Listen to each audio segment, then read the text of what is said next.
This brings us also to, a speech from one of our intelligent sister. She's a rights activist, Ijoma 14. She gave an extensive briefing of the state of the nation. So she also, gave it hard on the judiciary.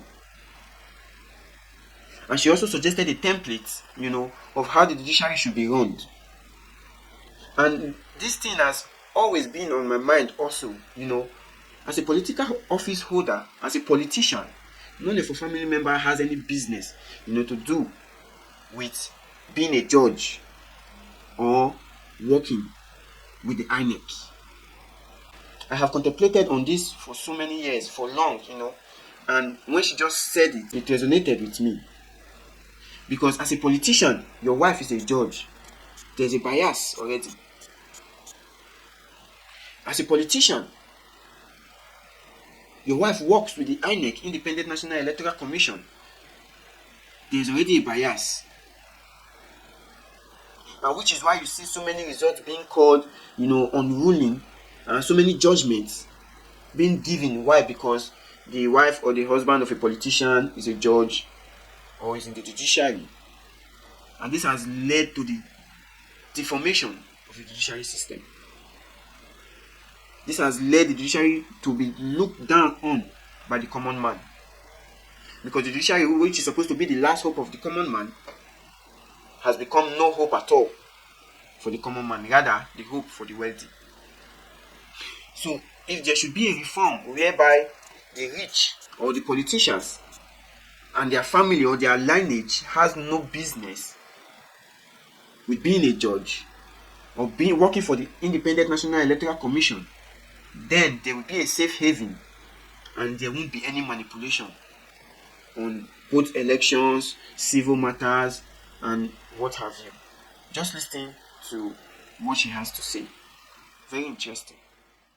For the Hague Institute for Innovation of Law, but I've had the privilege in my past life to be a politician. So when you talk about mad dogs and corrupt people and bias, I cringe. The judiciary should not be seen mingling with politicians. Who are the judiciary? They're Nigerians. And I think for me, I think that is the root of the problem. Somehow, you become a governor and you're no longer a Nigerian. Somehow you become a judge, you're no longer a Nigerian. You're a president and you're no longer a Nigerian. And that is the root of the problem. It is a Nigerian problem. If you're a corrupt Nigerian and you're made a judge, you will be a corrupt judge. If you're a corrupt Nigerian and you become a SAN, you will become a corrupt SAN. The problem is a Nigerian problem. It starts from the home, it starts from the communities. We don't even hold each other accountable any longer. So, sir, I equally have a question for you. Perhaps we should legislate who people marry. Why should a prominent politician's wife be able to be a judge? It should be against the law. You see somebody that I laugh at it. He's a prominent politician, and his wife climbs up and becomes a Supreme Court justice. We have to regulate these things. And some people will say, how can you regulate love? You're not regulating love, you're regulating sanity and discipline. If your wife needs to be a judge, then you need not be an elected official. You must pick one. Let us get serious. Let us get serious. You hear court judgments,